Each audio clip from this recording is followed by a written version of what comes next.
नमस्कार।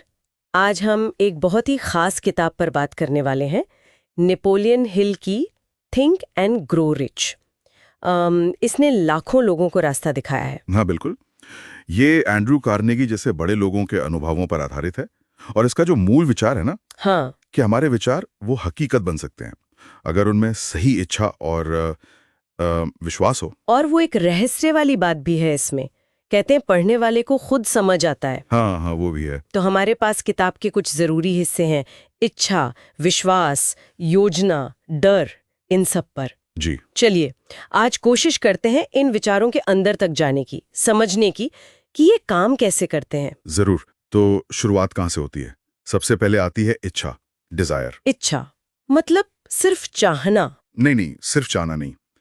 हिल कहते हैं एक बहुत ही प्रबल, एकदम स्पष्ट जलती हुई इच्छा होनी चाहिए, एक जुनून। जुनून। जैसे वो एडविन सी बार्न्स की कहानी है, जिसने ठान लिया था कि उसे एडिसन के साथ काम करना है। बिल्कुल वही। उसके पास न पैसे थे न जान पहचान, बस एक जिद थी और उसने पीछे हटने के सारे रास्ते बंद कर दिए थे। मतलब कोई प्लान बी नहीं। कोई प्लान भी नहीं और वो एडिसन तक पहुंच गया। ये होती है वो इच्छा। और एक डार्बी की कहानी भी है ना, सोने वाली। हाँ हाँ, जो सोने से सिर्फ 3 फीट पहले रुक गया था। उफ। उसने बाद में सीखा कि इच्छा के साथ दृढ़ता कितनी जरूरी है। मतलब लगे रहना, हार नहीं मानना। सही कहा। तो ये इच्छा तो होगी पहली सीढ़ी, लेकिन ये हकीकत कैसे बनेगी? सिर्फ सोचने से? यहीं पर शायद विश्वास का रोल आता है। बिल्कुल। विश्वास यानी फेथ। हिल का मानना है कि ये विश्वास पैदा किया जा सकता है। पैदा किया जा सकता है? कैसे? ऑटो सजेशन से। मतलब अपने मन को बार बार एक ही बात कहना, सकारात्मक बात। अच्छा, दोहराते रहना। हाँ, चाहे वो बात उस वक्त सच ना भी लगे, पर लगातार दोहराने से आपका अवचेतन मन उसे मानने लगता है और वो इच्छा वो फिर विश्वास बन जाती है। सुनने में तो ठीक लगता है, पर हमारा मन तो नेगेटिव चीजें भी पकड़ता है, डर, शक। उनसे कैसे बचे? बहुत जरूरी सवाल है ये।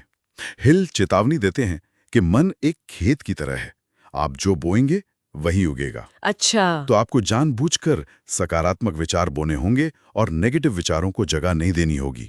ये लगातार करने वाला काम है। चौकन्ना रहना पड़ेगा। और इसके लिए शायद ज्ञान और कल्पना भी जरूरी है। हाँ बिल्कुल। विश्वास को दिशा देने के लिए ज्ञान चाहिए, नॉलेज। लेकिन सिर्फ जनरल नॉलेज नहीं, तो फिर स्पेशलाइज्ड नॉलेज जो आपके लक्ष्य से जुड़ा हो। और जरूरी नहीं कि ये स्कूल कॉलेज से ही मिले। एडिसन, फोर्ड, कितने उदाहरण हैं। हाँ वो तो है, जरूरी है सीखते रहना। और उस ज्ञान को इस्तेमाल करने के लिए चाहिए कल्पना, इमेजिनेशन, कल्पना। योजना बनाने के लिए। हाँ, हिल 2 तरह की कल्पना बताते हैं।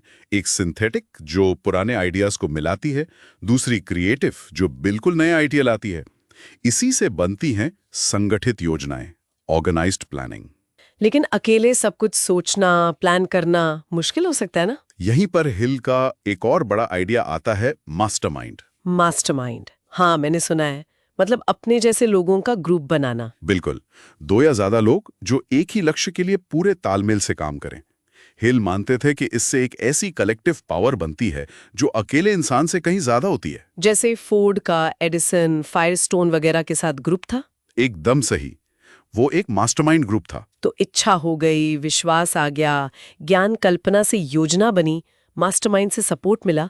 लेकिन मुश्किलें तो फिर भी आएंगी। जाहिर है। और यहीं पर आती है दृढ़ता, परसिस्टेंस। टिके रहना। हाँ, हिल कहते हैं कि जिसे हम हार समझते हैं वो अक्सर अस्थाई हार होती है, टेम्पररी डिफीट। मतलब एक सिग्नल कि प्लान बदलो। बिल्कुल, ये एक इशारा है कि आपकी योजना में कुछ कमी है, उसे सुधारो और फिर कोशिश करो, तब तक जब तक लक्ष्य मिल ना जाए। असली हार तब होती है जब आप कोशिश करना छोड़ देते हैं। और शायद कोशिश जारी रखने के लिए फैसले लेना भी जरूरी है, डिसीजन। बहुत जरूरी। हिल ने देखा कि कामयाब लोग फैसले जल्दी और पक्के लेते हैं और उन्हें बदलते कम हैं। और जो कामयाब नहीं होते, वो फैसले लेने में देर करते हैं और फिर बदलते रहते हैं। अनिर्णय वो शक और डर पैदा करता है। डर, हाँ इसका जिक्र भी है किताब में। 6 तरह के डर बताए हैं। हाँ, 6 बुनियादी डर। गरीबी का डर, आलोचना का, खराब सेहत का, प्यार खोने का, बुढ़ापे का और मौत का डर। बाप रे, इनसे कैसे निपटा जाए? हिल का कहना था कि डर भी मन की एक स्थिति है और इसका सबसे अच्छा इलाज है पक्का फैसला लेना और अपने मन को किसी एक बड़े सकारात्मक लक्ष्य पर टिकाए रखना। मतलब मन को व्यस्त रखना। हाँ, जब मन किसी मकसद में लगा हो तो डर के लिए जगह कम बचती है। चिंता करने के बजाय काम पर ध्यान देना।